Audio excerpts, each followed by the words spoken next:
안녕하세요. 써니즈 오디오 채널입니다.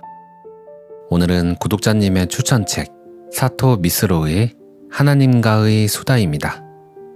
책의 컨셉은 어느 날 행복해지고 싶은 미스로에게 수다쟁이 하느님이 찾아와 행복해지도록 해주겠다고 합니다. 실제가 아니고 컨셉이에요. 이 책은 철학적 사유들을 심리학, 양자역학 등 다양한 학문으로 대화 형식으로 풀어낸 철학 입문 에세이입니다. 핵심 문장들을 읽고 조금 더 깊게 파고들어 볼게요. 당신은 이미 행복한 사람이다. 왜냐하면 당신의 소원은 하나도 빠짐없이 모두 당신 눈앞에서 이루어졌기 때문이다. 당신의 현실은 100% 당신의 생각대로 만들어져 있다. 그러니 당신 눈앞에서는 자신이 바라지 않는 일이 전혀 일어나지 않는다. 우리의 소원은 하나도 빠짐없이 모두 이루어졌다고 합니다. 여러분은 원하는 소원 다 이루셨나요? 저는 아직도 소원이 많이 남아있는 것 같은데 책에서는 왜 이렇게 이야기를 한 걸까요? 책에서는 예를 들어 설명합니다. 회사원이 회사를 가고 싶지 않지만 매일 다니고 있다고 투덜댑니다. 소원은 회사를 가고 싶지 않은 거예요. 그러면 회사를 안 다니면 소원은 이루어집니다. 그러나 회사를 안 가면 월급을 못 받아요. 그렇다면 월급을 안 받으면 됩니다. 그런데 월급을 안 받으면 밥 먹고 살 수가 없어요. 그러면 밥을 안 먹으면 됩니다. 밥을 안 먹으면 죽죠. 그렇다면 죽으면 됩니다. 하지만 우리는 죽고 싶지 않아요. 우리의 가장 깊은 소원은 죽고 싶지 않은 겁니다. 그렇다면 우리의 소원은 이미 이루어져 있는 거죠. 우리는 이미 이렇게 살아 있으니까요. 살기 위해 밥을 먹고 싶었고 지금 밥을 먹고 있습니다. 먹고 살기 위해 월급을 받고 싶었고 월급을 받고 있습니다. 우리의 현실은 온통 우리가 바라는 대로라고 책에서는 말해요. 조금 더 쉽게 이야기해 볼게요. 이 책의 논리에 따르면 하느님, 우주는 우리의 말이 아니라 우리의 진심, 속마음을 듣고 그 소원을 이루어 줍니다. 예를 들어 우리는 부자가 되고 싶어요 라고 소원을 빌죠. 그러나 우리의 속마음, 진심은 나는 지금 돈이 없어. 그러니까 부자가 되고 싶지 입니다. 그러면 우리의 말이 아니라 속마음을 읽은 우주가 너는 지금 돈이 없는 상태라고 믿고 있구나. 알겠어. 그 믿음대로 돈이 없어 부자가 되고 싶어하는 현실을 계속 만들어줄게 라고 하는 거죠. 즉, 우리 눈앞에 펼쳐진 현실, 돈 없음은 우리의 무의식 중에 가장 강력하게 믿고 있는 나는 돈이 없다는 생각이 100% 실현된 결과라는 뜻입니다. 그렇다면 말뿐만 아니라 정말 진심으로 죽기보다 싫은 일은 어떨까요? 예를 들어 실패하기 싫어 라고 생각한다면 우리 뇌와 우주는 실패를 피하게 도울까요? 아니요. 우리 뇌와 우주는 싫어, 안 해 같은 부정어를 인식하지 못합니다. 그냥 있는 그대로 받아들여요. 실패에 온 신경을 집중하고 두려워하면 그 두려운 마음이 현실이 되어 실패가 찾아옵니다. 싫어에 온 신경을 집중하고 미워하면 그 미워하는 마음이 현실이 되어 더 미워하는 마음이 찾아옵니다. 이 말을 듣고 실패, 싫어, 두려움, 미움 같은 단어를 안 쓰고 안 느끼려고 저항하면 그 저항하는 단어들이 현실이 되어 찾아옵니다. 결국 우리가 계속 생각하고 집중한 것이 우리의 소원으로 이루어진다는 거죠. 만약 이 말이 사실이라면 우리는 이미 창조의 신입니다. 우리는 우리의 힘을 깨닫기만 하면 스스로를 자책할 이유가 하나도 없어요. 우리의 현실이 마음에 들지 않더라도 그것조차 우리의 강력한 생각의 힘으로 만들어낸 결과물이라는 겁니다. 중요한 것은 우리에게는 현실을 100% 만들어낼 능력이 있다는 거죠. 그러니 이제는 부족함이 아니라 이미 행복함을 먼저 선택한다면 우리의 현실도 그에 맞춰 바뀔 거예요. 하지만 우리는 이 말이 사실인지 우리 삶에서 검증을 해봐야 합니다. 그러기 전에 구체적인 사례와 원리가 있는지 살펴볼게요. 먼저 뇌에는 망상활성계라는 것이 있습니다. 우리 뇌는 매 초 들어오는 수많은 정보를 다 처리할 수가 없습니다.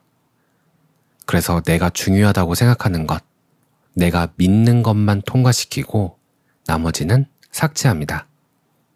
이렇게 뇌로 들어오는 정보의 필터 역할을 하는 것이 망상활성계예요. 시끄러운 파티장에서 누군가 내 이름을 부르거나 내가 관심 있는 단어는 귀신같이 알아듣는 현상도 망상활성계의 기능인 거죠. 또 플라시보 효과가 있습니다. 생각이 신체를 바꾼다는 가장 강력하고 공인된 증거죠. 환자에게 아무 효과가 없는 설탕물을 주면서 최고의 진통제라고 믿게 하고 투약했더니 실제 뇌에서 진통 물질이 나와 통증이 사라지는 현상입니다. 약이 들어왔으니 나을 거야 라는 믿음이 몸의 세포 반응을 실제로 바꿔버린 것이죠. 세계적인 배우 짐 캐리도 이 원리를 활용했다고 알려져 있습니다. 무명 시절 빈털털이었지만 매일 밤 할리우드 언덕에 올라가서 나는 이미 최고의 배우다 라고 상상했다고 합니다. 그리고는 1990년 자기가 자신에게 출연료 100억짜리 수표를 발행했습니다. 지급일은 5년 뒤 1995년 추수감사절로 적고 지갑에 넣고 다녔다고 해요. 그는 언젠가 벌겠지가 아니라 이 돈은 이미 내 것이다. 단지 아직 내 손에 도착하지 않았을 뿐이라고 믿은 거죠. 그리고 정확히 1995년 영화 배트맨 포에버 더맨더머의 대성공으로 그는 딱 $10,000,000의 출연료를 받게 되었습니다. 육상 선수였던 로저 베니스터라는 사람도 있어요. 1954년 그 당시 인류는 1마일을 4분 안에 달리는 것은 불가능했습니다. 4분 안에 달리면 인간의 심장은 터질 것이라고 믿었죠. 그리고 아무도 성공하지 못했습니다. 그러나 로저 베니스터라는 선수는 가능하다고 믿고 3분 59초 4의 기록으로 이 벽을 깹니다. 그런데 놀라운 것은 그가 가능하다는 것을 현실로 보여주자마자 그 해에만 37명의 선수가 4분의 벽을 돌파했습니다. 신체 능력이 갑자기 좋아진 게 아니에요. 안 된다는 생각의 제한이 풀리자 기록이 즉시 바뀐 것입니다. 이제 우리 삶의 검증을 해봅시다. 지금까지 우리는 좋은 일이 생겨야 감사하다고 느꼈어요. 하지만 오늘 이야기는 감사하다고 말하고 믿으면 감사할 이유를 뇌가 찾아내고 실제로 감사한 일이 일어난다고 합니다. 그러니 오늘 하루 동안 우리가 만나는 모든 사소한 일에 이유 불문하고 감사합니다 라고 말해보는 겁니다. 부끄러우면 속으로 해도 괜찮습니다. 말만이 아니라 정말 감사함을 믿어서 우리의 진심, 속마음도 감사로 가득 채워보는 거죠. 커피를 마시면서도 향긋함에 감사합니다. 신호에 걸렸을 때도 잠시 쉴 틈을 줘서 감사합니다. 짜증나는 일이 생겨도 짜증이라는 감정을 살아서 느끼는 이 순간에 감사합니다. 라고 말해버리는 거죠. 책 내용이 사실이라면 우리는 오늘 우리의 뇌가 감사합니다 라는 믿음에 맞춰서 감사한 이유를 찾아내는 것을 경험할 것이고 나빠지려던 기분도 금방 좋아질 것이고 실제로 감사한 일들이 일어나게 될 겁니다. 정말 그럴까요? 오늘 같이 한번 실험해 보자고요. 오늘도 평온한 하루 보내세요. 감사합니다. 안녕하세요. 써니즈 오디오 채널입니다. 오늘은 하느님과의 수다에서 우리의 믿음이 현실과 어떻게 연결되어 있는지 살펴볼게요. 먼저 책 내용을 보겠습니다. 소원에는 다양한 종류가 있다. 그중 하나가 믿고 싶다는 소원인데, 믿음이란 이렇게 되었으면 좋겠다고 바라는 상태다. 다시 말해, 여기서 믿고 있는 것이란 그렇게 되었으면 좋겠다고 바라는 것이다. 이것은 한마디로 요약하면 무언가를 믿는다고 말하는 순간 우리는 역설적으로 그것이 사실이 아니라고 인정한다는 뜻입니다. 이미 명백한 사실에 대해서는 우리는 믿는다라는 표현을 쓰지 않아요. 예를 들어, 나는 지금 이 글을 스마트폰으로 보고 있습니다. 이때 나는 내 눈앞에 스마트폰이 있다고 믿어 라고 말하지 않죠. 그냥 스마트폰이 있다고 합니다. 반면에 믿는다라는 말을 쓸 때는 내일은 날씨가 맑을 것이라고 믿어 처럼 비가 올지도 모른다는 의심이 있습니다. 이번 시험에 합격할 거라 믿어 처럼 떨어질 수도 있다는 불안이 숨어 있다는 거죠. 즉, 저자가 말하는 믿음이란 이렇게 되었으면 좋겠다고 바라는 상태라는 것은 아직 현실이 아니기 때문에, 혹은 현실이 아니라고 생각하기 때문에 제발 그렇게 되기를 바라고 있는 불안한 상태라고 꼬집고 있는 겁니다. 그렇다면 왜 믿음이 소원 실현을 방해할까요? 이 책에서는 네가 생각하는 대로 이루어진다는 법칙을 강조합니다.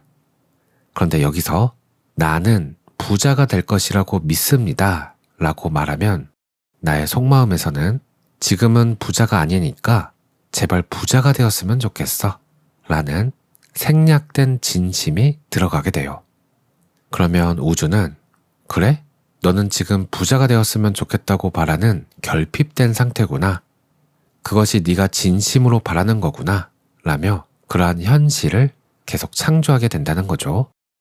정리하면 믿는다는 건 아직 진짜라고 생각하지 않기 때문에 애써 붙잡고 있는 희망사항이라는 겁니다.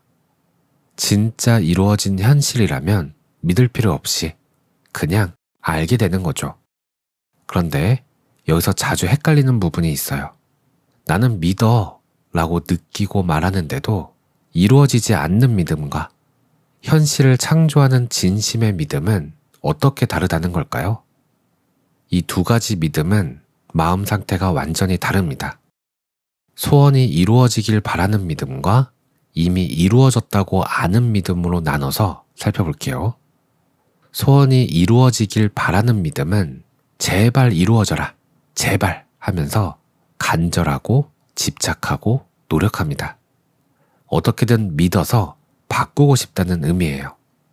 그 결과 우주는 결핍을 감지하고 그 결핍의 현실을 창조합니다. 물에 빠진 사람이 나는 뜰 수 있어 라고 소리치면서 허우적거리는 상태와 같죠. 이미 이루어졌다고 아는 믿음은 믿는 행위라기보다는 색안경을 바꿔 쓰는 것과 같습니다. 노란색 안경을 쓰면 노란색이 보이듯이 편안하고 무심하고 당연합니다. 우주는 이 편안함을 감지하고 이 편안함의 현실을 창조하는 거죠. 물개는 나는 뜰 수 있어 라고 믿으려 애쓰지 않습니다. 그냥 물속이 편안해요. 이것이 진짜 믿음인 거죠. 핵심은 믿으려고 노력하지 말라는 겁니다. 이미 내 무의식에 깔린 당연한 전제, 당연한 믿음, 이것이 현실을 만든다는 거예요. 그렇다면 어떻게 해야 믿으려고 노력하지 않고도 당연한 믿음을 우리의 무의식에 깔아둘 수가 있을까요? 여기서 노력은 지속적인 버티기를 의미합니다. 마치 무거운 물건을 들고 버티면서 이건 가벼워, 이건 가벼워, 가볍다고 믿어야 해 하는 것과 같아요. 그런다고 무거운 물건이 가벼워지지는 않죠. 힘은 계속 들고 그 상태를 유지하려 애를 써야 하고 잠깐이라도 힘을 풀면, 즉 의심하면 들고 있는 물건을 떨어뜨리고 맙니다. 반대로 당연한 믿음은 마치 TV 리모컨 버튼을 사용하는 것과 같습니다. 다른 걸 보고 싶다면 채널 버튼을 누르면 끝이죠. 이것은 우리가 믿어야만 하는 이유를 모으는 설득의 과정이 아니라 단 한 번의 결단입니다. 설득은 계속해서 확인하고 체크하고 갈아 끼워야 하지만 결단은 단 한 번 주문하고 그 다음은 잊어버리는 거예요. 마치 음식을 주문하고 음식이 나오리라는 걸 믿어 의심치 않는 것처럼요.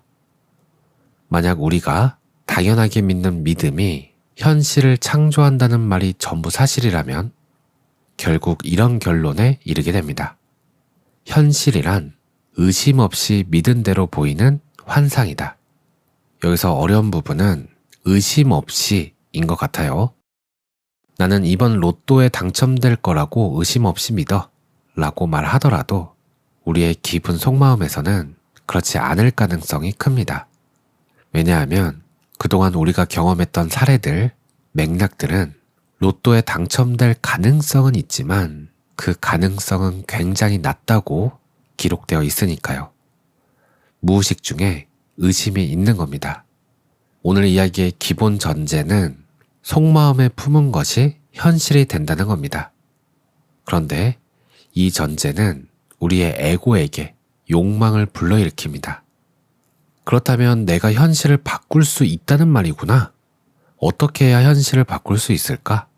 우리는 기대하고 욕망합니다. 제 생각은 속마음에 품은 것이 현실이 된다는 진실이지만 속마음에 품은 것에 기대와 욕망이 더해지면 거짓이 된다고 생각해요. 왜냐하면 우리는 현실을 바꿀 수가 없기 때문입니다. 현실은 마치 우리 마음의 거울과 같아서 우리가 찡그린 얼굴로 아무리 웃어라 웃어라 말하고 생각하고 노력해도 거울 속 내 모습은 웃는 모습으로 바뀌지 않습니다. 말과 생각과 노력이 아니라 그냥 내가 웃으면 거울 속 내 모습도 웃는 거죠. 예를 들면 이런 겁니다. 아들, 딸이 공부는 안 하고 게임만 해서 걱정돼 말합니다. 너는 왜 공부를 안 하고 게임만 하니? 아이를 바꾸고 싶은 거죠. 찡그린 얼굴, 걱정되는 마음으로 웃으라고, 나를 걱정시키지 말라고 거울에게, 아이에게 말하는 겁니다. 아이는 내 마음을 비추는 거울이에요. 거울에게 내가 아무리 찡그린 얼굴로 웃으라고 해봤자 거울은 찡그린 얼굴만 보여줍니다. 내 마음이 온통 걱정뿐이면 아이는 나의 거울로서 걱정을 보여줄 거예요. 그래서 가장 먼저 내 마음이 평온하고 안정돼야 합니다. 그런데 이게 쉽지 않죠. 당장 해결해야 할 문제들, 마주치는 사람들, 휘몰아치는 감정들 앞에서 어떻게 편한 마음을 유지할 수 있을까요? 게다가 이런 이야기를 듣고 편한 마음을 유지하지 못하면 모두 내 탓처럼 느껴지기도 합니다. 그렇다고 모든 걸 내려놓고 사회에서 떨어져 수행만 할 자신도 없습니다. 이때 많은 스승들이 추천하는 방법은 헌신입니다.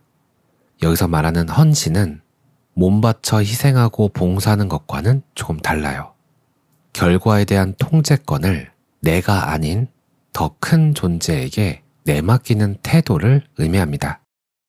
나는 내 인생, 내 자식, 내 남편, 내 문제니까 내가 해결해야 한다고 생각하고 모든 짐을 짊어집니다. 그래서 늘 무겁고 걱정이 많아요. 찡그린 얼굴이 되는 거죠. 그런데 여기서 말하는 헌신은 그 짐을 더 큰 존재에게 넘겨드리는 겁니다.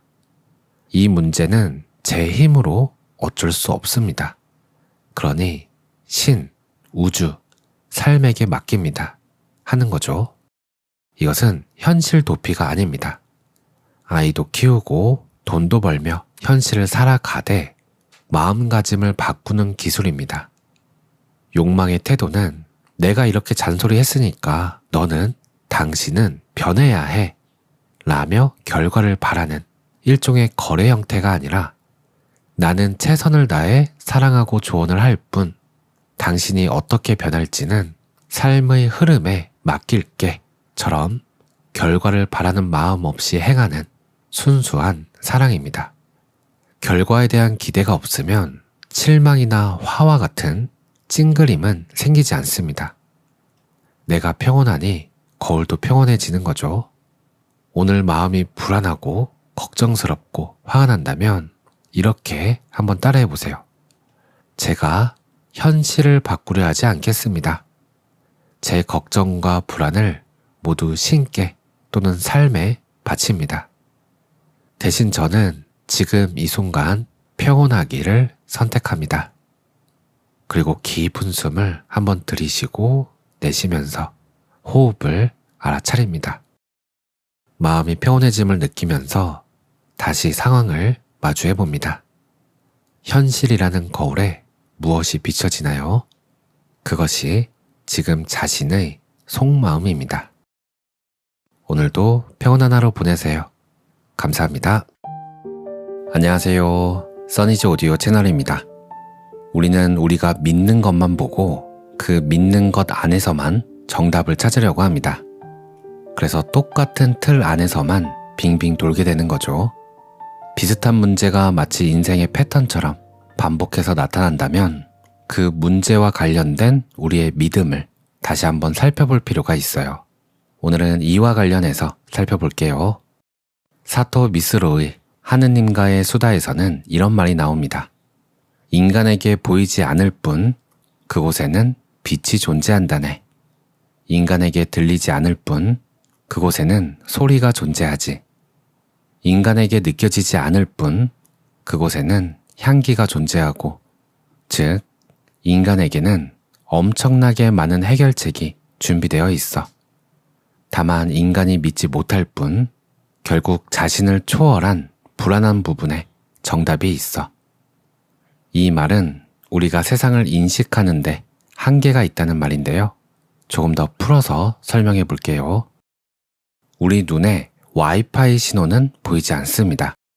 하지만 지금 이 순간에도 공기 중에는 수많은 데이터가 떠다니고 있죠. 눈에 안 보인다고 해서 인터넷은 없어 라고 말하는 사람은 없는 것과 같아요. 이것은 마치 우리가 어떤 문제를 앞에 두고 도저히 어떤 방법도 없어 라고 말하는 것과 같습니다.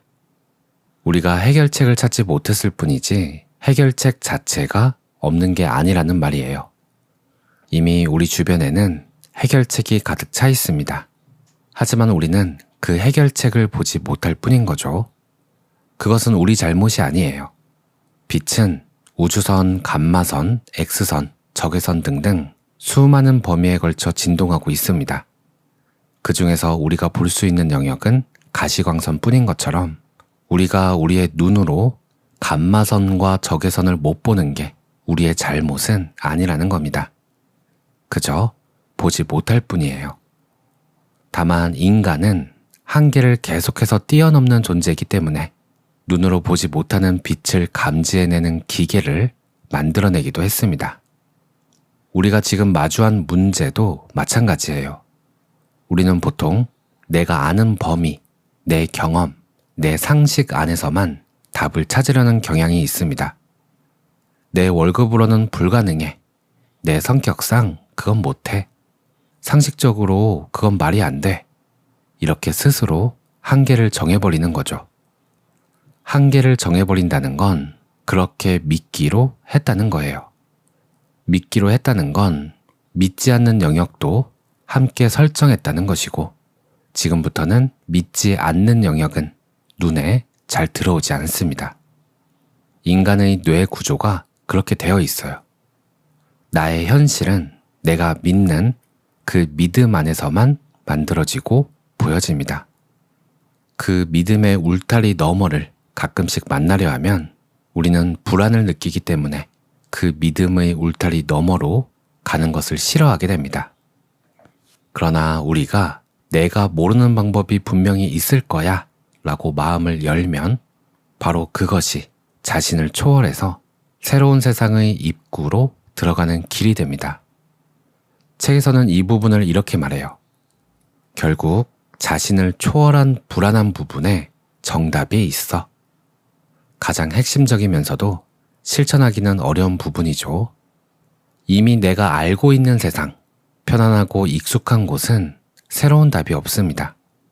그래서 문제가 해결되지 않는 것이죠. 이곳에서 우리가 배우고 성장해야 할 것들은 끝났어요. 다음 스테이지로 나아가야 한다는 걸 알지만 정든 곳을 떠난다는 건 참 어렵죠. 내가 해보지 않은 생각, 내가 도전해보지 않은 용기 있는 행동은 왠지 두렵고 떨리는 영역입니다. 책에서는 우리가 불안해하는 그곳에 진짜 정답이 숨겨져 있다고 말해요. 우리는 불안함을 느끼면 도망치려 하지만 사실 그 불안함은 지금까지의 나를 뛰어넘어 새로운 차원으로 가는 문 앞에 서 있다는 신호라고 이야기합니다. 즉, 내가 통제할 수 없고 예측할 수 없어서 불안해 보이는 그 영역을 믿고 맡길 때 비로소 생각지도 못한 기적 같은 해결책이 나타난다는 거죠. 삶은 자비롭게도 그 불안한 상황 앞에서 망설이는 우리를 어쩔 수 없이 뛰어들도록 만들기도 합니다. 학생에서 직장인으로, 미혼에서 기혼으로, 자식에서 부모로, 초보에서 전문가로 이와 관련된 사례들이 있어요. 1960년대까지만 해도 높이뛰기 선수들은 모두 앞으로 뛰어넘는 스트레들 방식을 사용했어요. 그냥 앞으로 다이빙하듯 점프해서 장대를 넘는 방식이었죠. 인간의 몸 구조상 그것이 가장 안전하고 당연하다고 믿었기 때문입니다. 그것이 당시의 상식이었어요. 이때 딕 포스벨이라는 기록이 저조한 높이뛰기 선수가 있었습니다. 그는 기존의 방식으로는 한계가 있음을 깨닫고 아무도 시도하지 않은 뒤로 넘는 방식을 시도하게 돼요. 다들 배로 넘는데 이 사람은 등으로 장대를 넘으려 한 겁니다. 당시 사람들은 저러다 목 부러진다, 우스꽝스럽다며 비웃었죠. 아마 포스벨이 자신도 등으로 넘어서 머리부터 떨어지는 이 방식, 배면뛰기가 무섭고 불안했을 겁니다. 하지만 물리학적으로 배면뛰기는 몸의 무게중심을 낮추는 훨씬 더 높이 뛸 수 있는 방법이었어요. 포스베리는 1968년 올림픽에서 금메달을 땄고 지금은 전 세계 모든 선수가 뒤로 뛰게 되었죠. 또 알렉산더 플레밍이라는 세균학자가 있었습니다.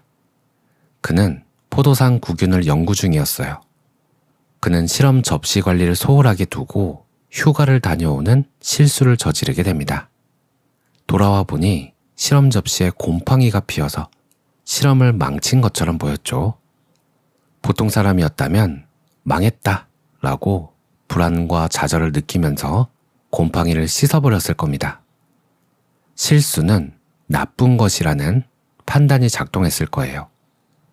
하지만 플레밍은 그 순간 자신의 판단을 내려놓고 세균 실험 접시에 곰팡이가 핀 현상을 있는 그대로 관찰했습니다. 그랬더니 놀랍게도 곰팡이 주변의 세균들이 모두 녹아 없어져 있었어요.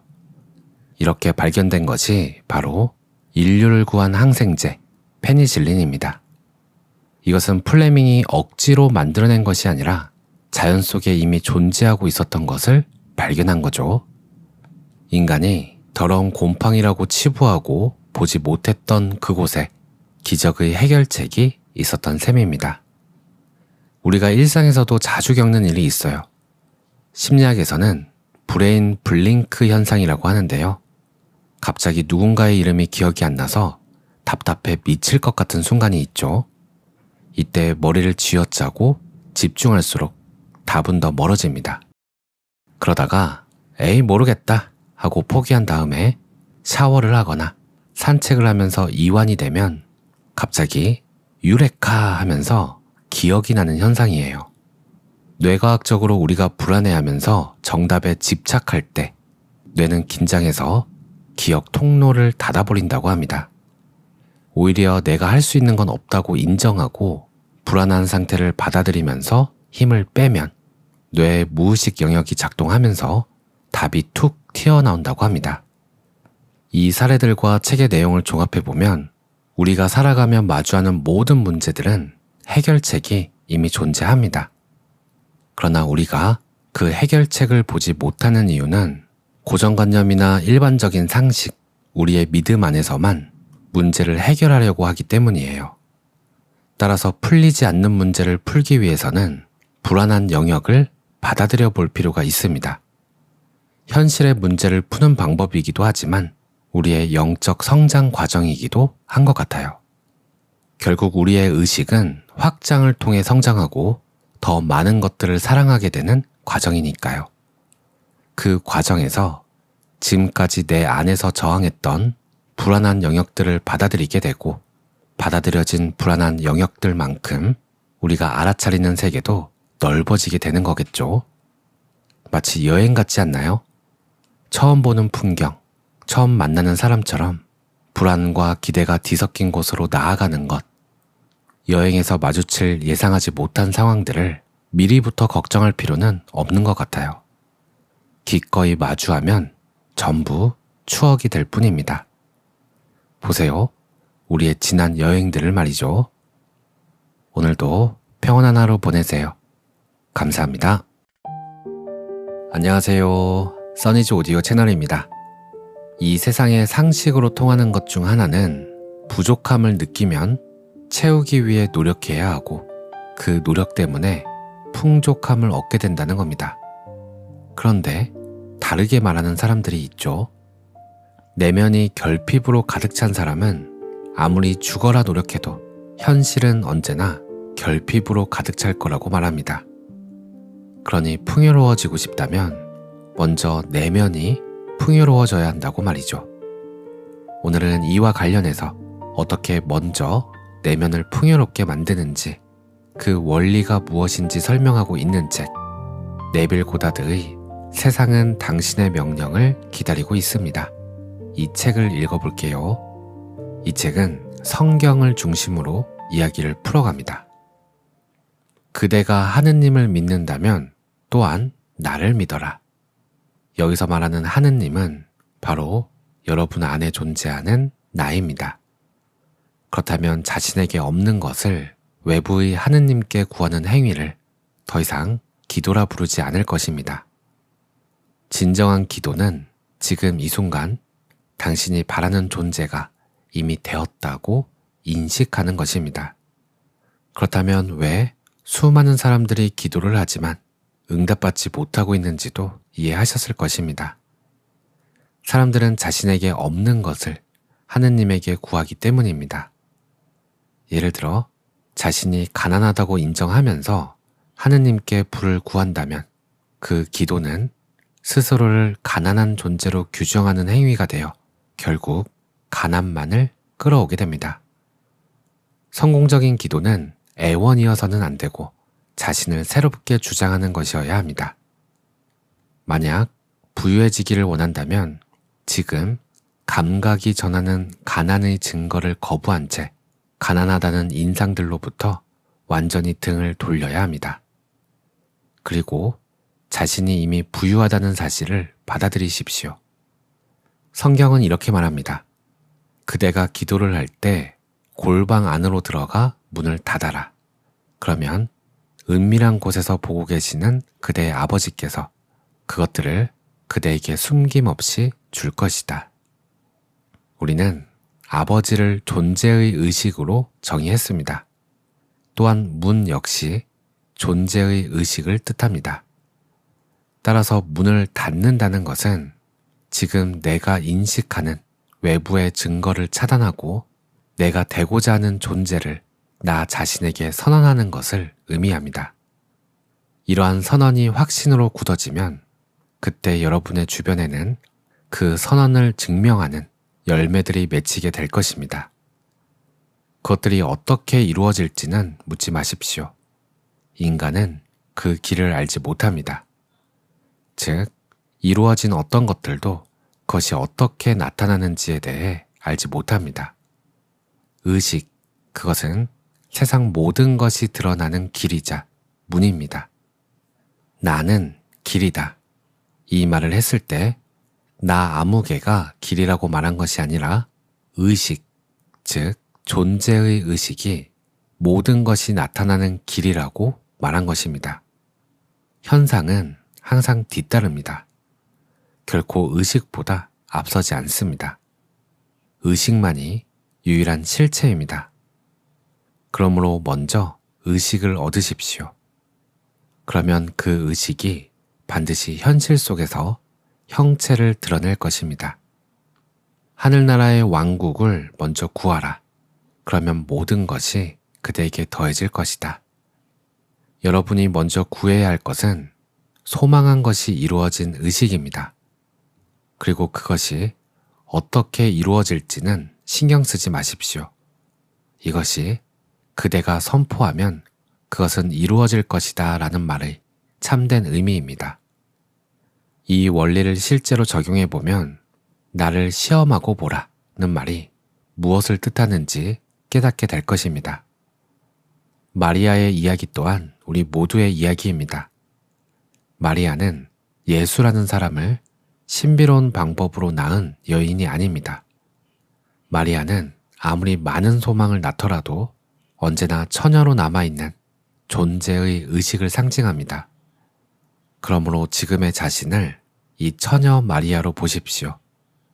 자신의 의식을 남편 삼아 소망을 받아들이고 그 소망과 하나 되어 그것을 잉태하고 출산하는 마리아입니다.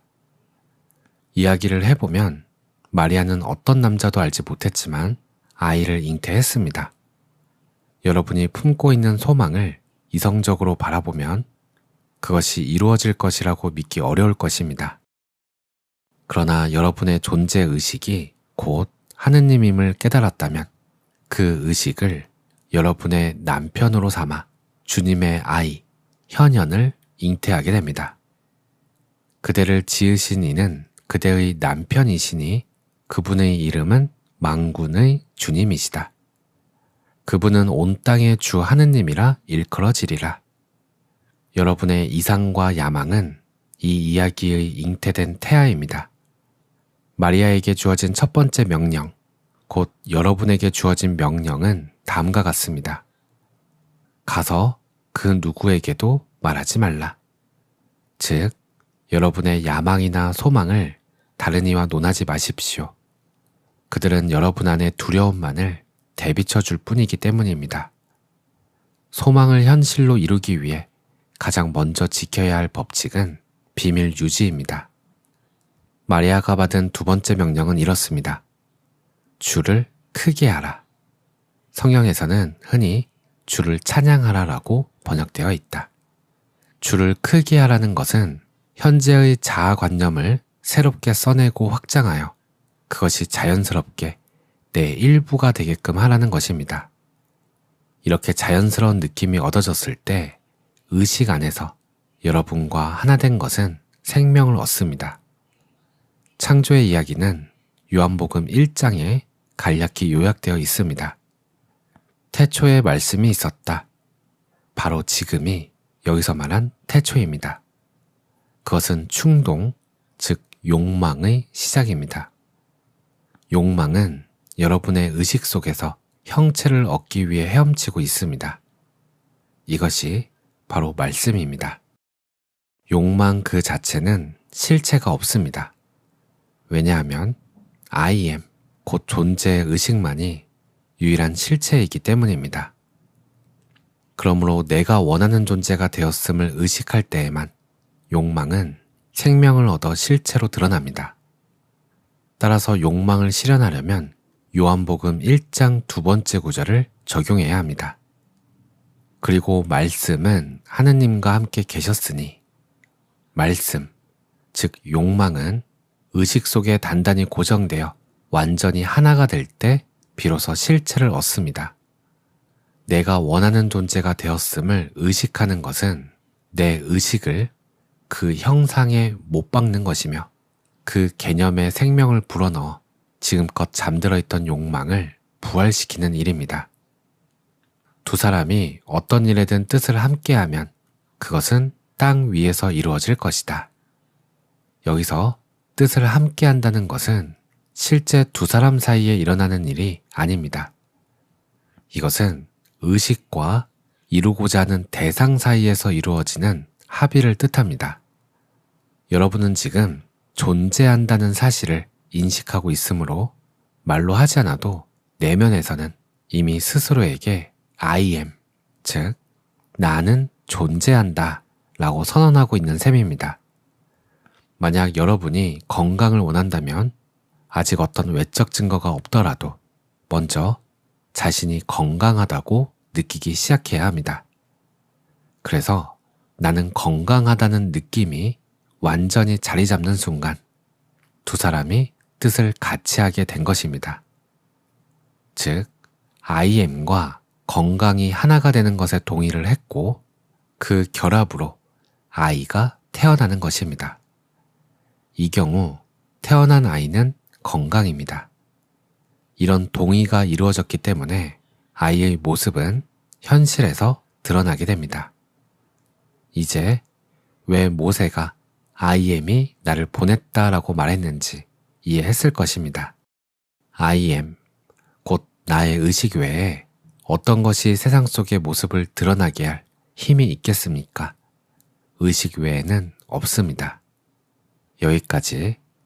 제가 이해한 것을 정리해보면 뭔가 부자인 척, 건강한 척 하라는 것이 아니고 실제로 그 느낌을 느껴보라는 겁니다. 그리고 그 느낌과 하나가 되어보라는 거예요. 그 느낌과 하나가 된다는 것은 마치 호흡 명상을 할 때 온전히 호흡과 하나가 되는 것과 같습니다. 예를 들어 수박을 먹고 싶다면 수박을 상상 속에서 실제처럼 느껴보는 겁니다. 상상 속에서 눈으로 보고 냄새를 맡고 맛을 보고 손으로 만져보면서 느껴지는 느낌에 온전히 집중해 보는 겁니다. 핵심은 곧 나타날 거라 믿는 것이 아니라 이미 가진 것처럼 느껴야 한다는 거예요. 네빌 고다드의 사례를 들려드리고 마칠게요. 1933년 대공황 시절 네빌은 뉴욕에서 무일푼 백수였습니다. 고향인 바베이도스 섬에 가고 싶었지만 배표를 살 돈이 없었어요. 그때 그의 스승이었던 압둘라는 말했습니다. 너는 바베이도스에 갈 것이 아니다. 너는 이미 바베이도스에 있다. 그래서 네빌은 뉴욕의 추운 하숙집 침대에서 잠들 때마다 상상했습니다. 지금 창밖에는 뉴욕의 빌딩이 아니라 바베이도스의 야자수가 보인다. 바다 냄새가 난다.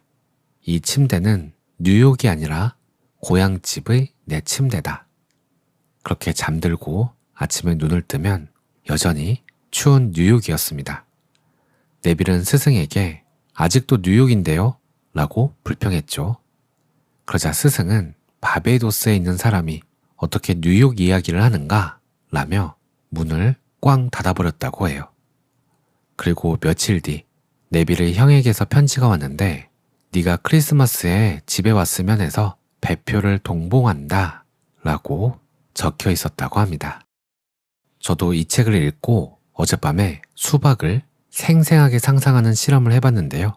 오늘 아침 달걀이 한 판에 2,980원 세일한다고 해서 마트에 갔다가 수박을 마주쳤지 뭐예요. 어제 상상한 것처럼 수박을 먹은 건 아니지만 하필 오늘 몇 달에 한 번 하는 달걀 세일을 하고 마트를 가고 수박과 마주쳤다는 게 신기하면서도 긴가민가한 느낌이 들었습니다. 단순히 우연이었을까요? 아니면 정말 상상을 통해 현실을 창조한 걸까요? 오늘도 평안한 하루 보내세요. 감사합니다. 안녕하세요. 써니즈 오디오 채널입니다. 붓다는 사념처 수행을 통해 우리 자신을 정화할 수 있고 고통을 없애 열반에 이를 수 있다고 강조했다고 합니다. 사념처 수행이 뭘까요? 누구나 쉽게 할 수 있는 수행일까요? 오늘은 이와 관련해서 알아볼게요. 우리의 몸과 마음을 4가지 범주로 나누어서 하나씩 집중해서 관찰하는 수행을 사념처 수행이라고 합니다. 이 4가지는 몸, 느낌, 마음, 진리를 말하는데요. 이것을 각각 신, 수, 심, 법이라고 해요. 그래서 몸에 대한 관찰은 신념처, 느낌에 대한 관찰은 수념처, 마음에 대한 관찰은 심념처, 진리에 대한 관찰은 법념처라고 합니다. 이 4가지를 합쳐서 사념처라고 하는 거죠. 먼저 몸에 대한 관찰, 신념처는 가장 기초적이고 접근하기 쉬운 단계입니다. 육체의 움직임과 상태를 관찰하는 건데요. 숨이 들어오고 나가는 호흡을 알아차리고 걸을 때는 걷고 있구나, 서 있을 때는 서 있구나 분명하게 아는 겁니다. 간단하게 말해서 우리 몸과 관련된 모든 것들을 관찰하는 거예요. 몸을 관찰하다 보면 문득 깨닫게 됩니다. 내 몸이 아름답고 소중하고 영원히 젊음을 유지할 것 같았지만 몸은 그저 물질의 결합일 뿐 영원히 아름다운 대상이 아니라는 것을 말이죠. 결국 육체에 대한 집착과 욕망을 깨닫고 육체에서 오는 괴로움이 줄어들게 됩니다. 다음으로 수념처, 느낌에 대한 관찰입니다. 여기서 말하는 느낌은 육체적 감각의 느낌이 아니에요. 세 가지 느낌을 말하는데 예를 들어 누군가 나를 칭찬해주면 순간적으로 좋다는 느낌이 들죠. 또 누군가 나를 욕하면 순간적으로 싫다는 느낌이 듭니다. 그리고 좋다와 싫다도 아닌 그저 덤덤한 느낌. 이렇게 세 가지의 느낌을 관찰하는 겁니다. 관찰해보면 일상에서 누군가와 이야기를 나눌 때, 유튜브로 영상을 볼 때, 창밖에서 어떤 소음을 들을 때처럼 좋다, 싫다는 느낌이 계속해서 일어났다 사라집니다. 이 느낌을 계속 관찰해보면 우리는 깨닫게 돼요. 이 즐거움이 계속될 것이라고 기대하고 있구나. 좋다고 느끼면 그것을 끊임없이 쫓게 되는구나. 반복해서 느끼려고 하는구나. 뜻대로 되지 않으면 아쉽고, 싫은 느낌은 그 자체로 괴롭고, 덤덤한 느낌은 지루하거나 불안이 내포되어 있구나. 그런데 이 느낌들은 그저 조건에 따라 일어났다가 사라지면서 나를 자극하는구나. 그리고 그 자극에 나는 반응하는구나. 결국 모든 느낌은 괴로움이구나. 이 사실을 분명히 알게 되면 고통스러운 감정에 휩쓸리는 일이 줄어듭니다. 일이 일비하지 않게 되는 거죠. 저는 몸을 관찰하다가 자연스럽게 느낌 관찰로 넘어오게 됐는데요. 몸을 관찰해보면 사실 우리는 이 세상을 다이렉트로 알아차리는 것이 아니라 오감을 알아차리고 있음을 알게 돼요. 우리는 현실을 보지 못합니다. 시각 정보를 알아차리는 거예요. 우리는 실제 소리를 다이렉트로 듣지 못합니다. 청각 정보를 알아차리는 거죠.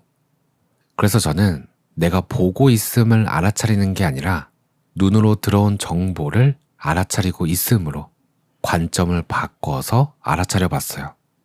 그랬더니 눈으로 들어온 시각 정보를 알아차리거나 귀로 들어온 청각 정보를 알아차리면 알아차리는 그 순간 느낌이 일어나더라고요.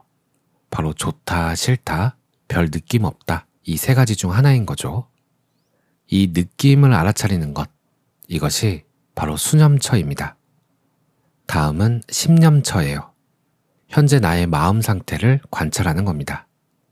몸을 관찰하는 것이 신념처였고 우리 몸으로 들어온 정보, 오감이 작동해서 좋다, 싫다, 무덤덤하다가 일어나는 것을 관찰하는 것이 수념처라고 했죠. 여기서 좋다, 싫다, 무덤덤하다는 느낌이 일어나고 난 다음 우리 마음에서 어떤 활동이 일어납니다. 감정이나 생각이 일어나는 거죠. 탐욕, 화남, 산만함, 두려움, 즐거움, 질투, 불안함, 이러한 마음 상태를 관찰하는 것이 심념처입니다. 관찰해보면 우리는 이것을 나라고 믿어요. 화를 내는 나, 즐거워하는 나, 불안한 나, 생각하는 나라는 것이 있다고 믿어요. 나라는 사람은 원래 이런 사람이야 라며 자신을 고정된 무언가로 믿고 있다는 것을 알게 됩니다. 그런데 심념처를 계속 관찰해보면 나라고 믿었던 것이 계속 변해요. 감정도 변하고 생각도 변하고 의지도 변하죠. 정해져 있는 것이 없는데 자꾸 나 자신을 고정시키려 노력하는 것이 보입니다. 영원히 고정된 마음이란 건 없다는 것을 깨닫게 됩니다. 얽매여 있던 과거, 상처, 믿음으로부터 자유로워지는 거죠. 마지막으로 법념처입니다. 앞에 세 가지, 몸, 느낌, 마음을 있는 그대로 관찰하는 것을 넘어서 지금 일어난 현상을 진리라는 틀을 통해 분석하고 이해하는 과정입니다. 예를 들어 누군가 나를 비난하는 소리를 듣고 화가 확 치밀어 오르는 상황이에요. 그러면 먼저 화가 난 상태를 알아차리고 이 현상이 왜 생겼는지 조건을 확인합니다. 청각에 비난하는 소리가 접촉했고 그로 인해 불쾌한 느낌이 생겨서 화라는 반응이 일어났구나. 내가 화를 내는 주체가 아니라 조건이 맞아서 화라는 현상이 발생했음을 보는 거죠. 내가 한 게 아니에요. 인연에 따라 자극받고 반응이 일어난 겁니다. 그리고는 그 화가 영원한지 지켜봅니다. 그러면 화는 조건이 닿으면 사라지는 것을 보게 돼요. 이 화라는 것은 나도 아니고 내 것도 아니고 단지 조건에 의한 현상일 뿐이다 라는 걸 이해하고 흘려보내면 됩니다. 핵심은 그 감정이, 그 집착이 왜 생겼는가, 어떻게 사라지는가 하는 조건, 인과관계를 확인하는 거예요. 원인을 알게 되면 다음에 같은 상황이 또 발생한다 해도 덜 휘둘리게 됩니다. 법념처 수행은 내 마음속 도서관 사서가 되는 것과 같아요. 어떤 생각이나 감정이라는 책이 들어오면 그 내용에 빠져서 울고 웃는 게 아니라 이 책은 분노 섹션이네, 저 사람의 말 때문에 들어왔구나, 곧 반납되겠지 하고 분류하고 정리하는 훈련 같은 거죠. 사념처 각각은 다른 길처럼 보이지만 결국 하나로 합쳐져서 집착할 것이 아무것도 없구나 라는 큰 지혜로 기결됩니다. 고통으로부터의 완전한 해방인 거죠. 사념처 4가지 다시 한번 정리하고 마칠게요. 신념처는 몸을 대상으로 관찰하고, 수념처는 좋다, 싫다, 무덤덤하다는 느낌을 관찰하고, 심념처는 그 느낌에 대한 마음의 반응을 관찰합니다. 이 과정에서 알게 된 진리를 틀 삼아 분석하고 이해하는 과정이 법념처입니다. 오늘도 평안한 하루 보내세요. 감사합니다. 안녕하세요. 써니즈 오디오 채널입니다. 아무리 들어도 이해가 잘 안 되는 단어가 있어요. 바로 깨어남이라는 단어입니다. 지금 이 순간을 알아차리는 것이 깨어남일까요? 아니면 이와는 다른 것을 말하는 걸까요? 오늘은 알아차림과 깨어남을 비교해보고 깨어남의 순간을 경험한 사람들은 어떤 공통점이 있는지도 살펴보겠습니다. 아디아시안티의 책 깨어남에서 깨달음까지에서는 이런 말이 나와요. 어느 경우든 깨어남이 일어나는 순간 나라고 하는 모든 느낌은 사라져버린다.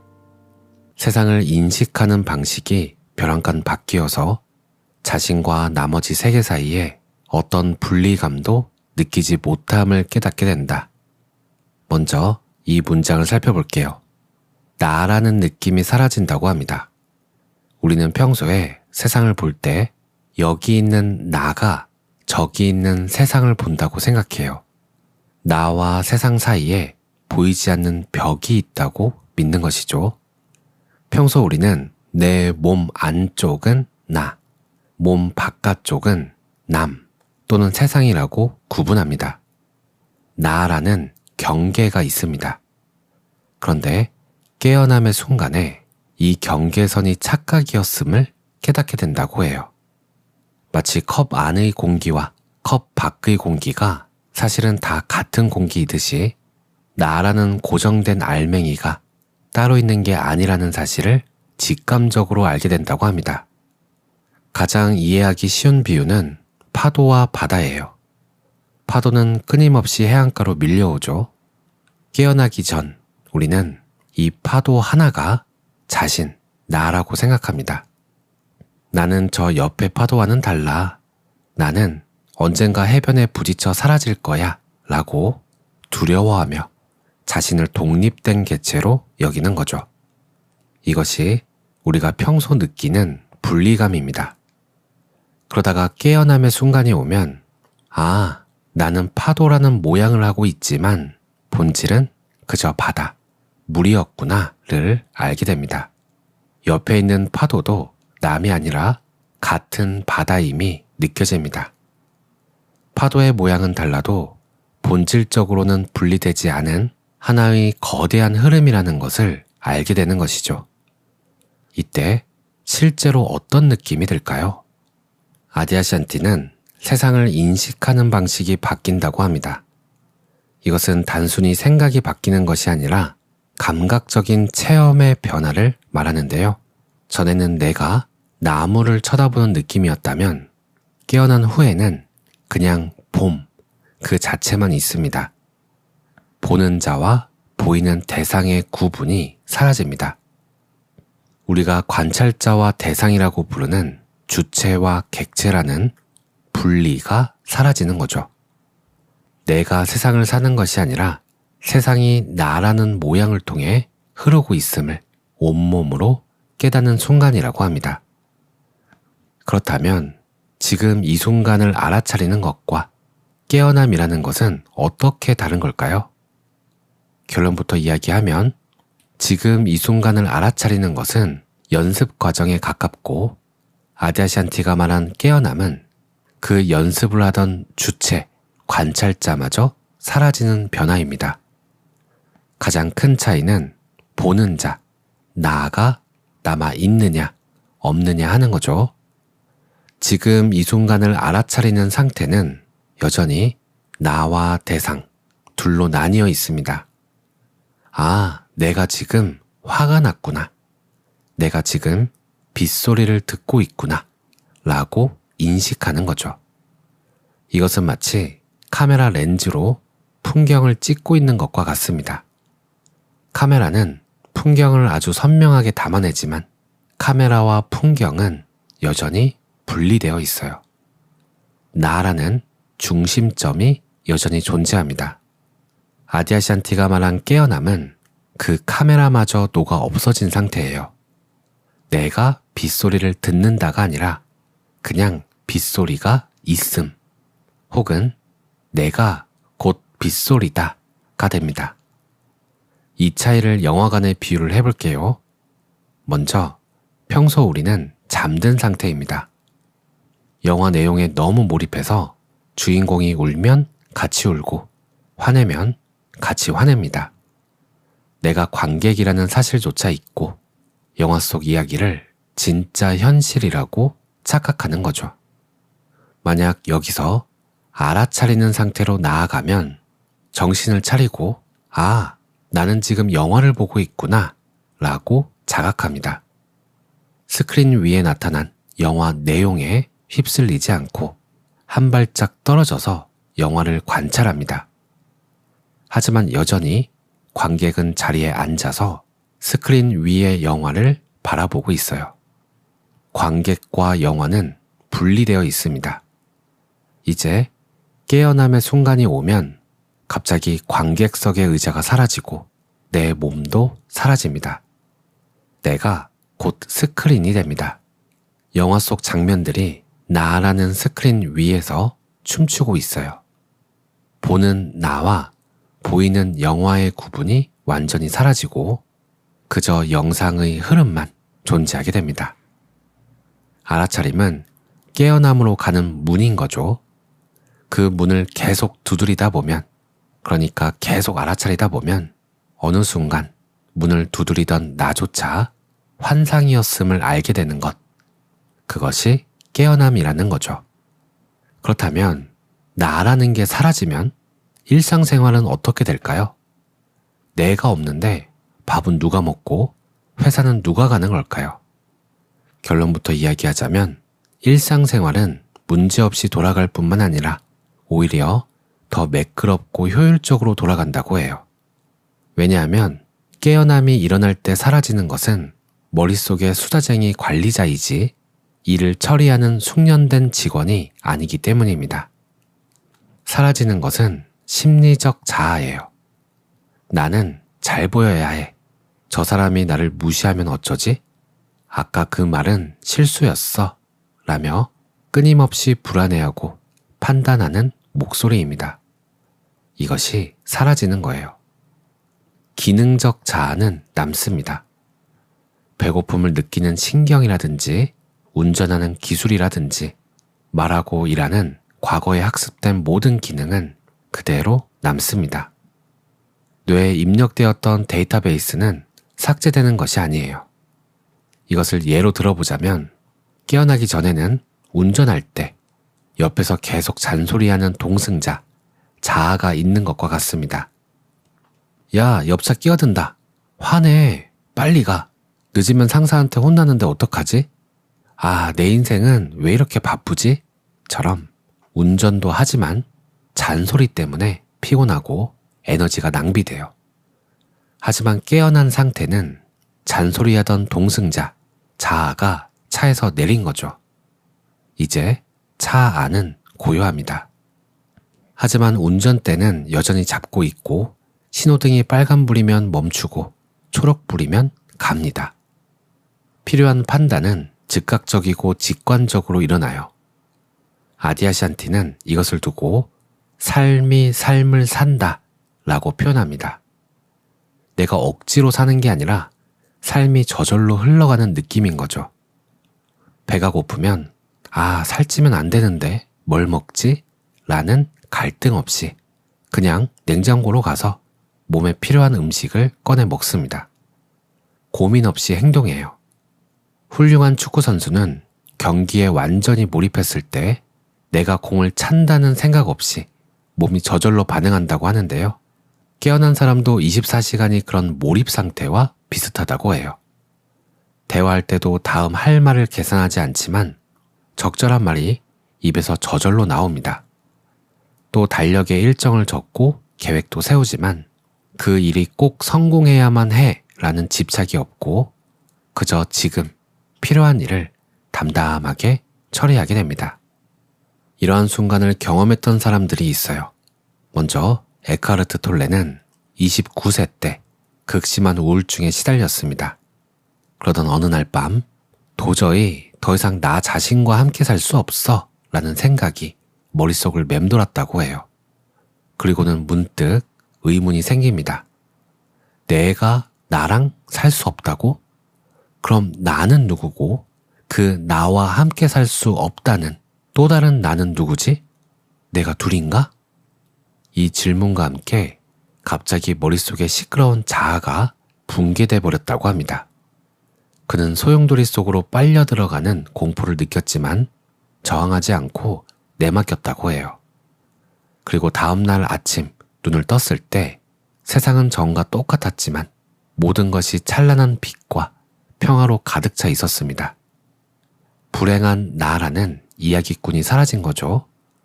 그 후 에카르트 톨레는 한동안 공원 벤치에 앉아 세상의 아름다움을 바라보는 것만으로도 완전한 행복을 느끼며 지냈다고 해요. 바이런 케이티도 이런 순간이 있었습니다.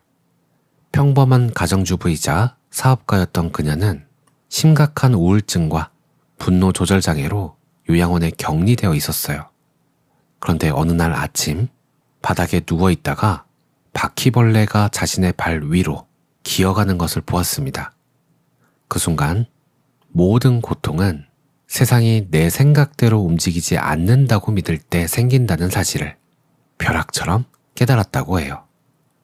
그녀는 나는 누구인가?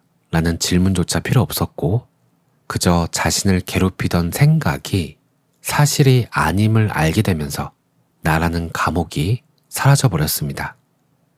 그녀가 요양원에서 집에 돌아왔을 때 자녀들이 엄마가 완전히 다른 사람이 되어 돌아왔다고 느낄 정도로 변화가 있었다고 해요. 그 후 그녀는 여전히 빨래를 하고 설거지를 했지만 마음속에는 아무런 판단이 없었습니다. 이 경험을 바탕으로 4가지 질문이라는 방법을 만들었고 수많은 사람을 고통에서 해방시키는 일을 지금도 하고 있죠. 에카르트 톨레와 바이런 케이티의 공통점을 보면 극한의 고통이 계기가 되었는데 고통이 에고를 굴복시키는 역할을 합니다. 특별한 초능력을 얻은 게 아니라 원래 있던 평화를 가리던 것이 치워진 상태가 된 것이죠. 어떤 분은 에고와 친해져야 한다고 하고 또 어떤 분은 오늘 이야기처럼 에고를 내맡겨야 한다고도 하죠. 저는 이렇게 생각해요. 어떤 걸 선택하든 그것이 지금 우리에게 딱 필요한 선택일 것이라는 것, 그리고 또 바뀔 수도 있다는 것. 하지만 돌고 돌아 결국 우리는 깨어나게 될 것이라고 저는 그렇게 믿습니다. 오늘도 평온한 하루 보내세요. 감사합니다.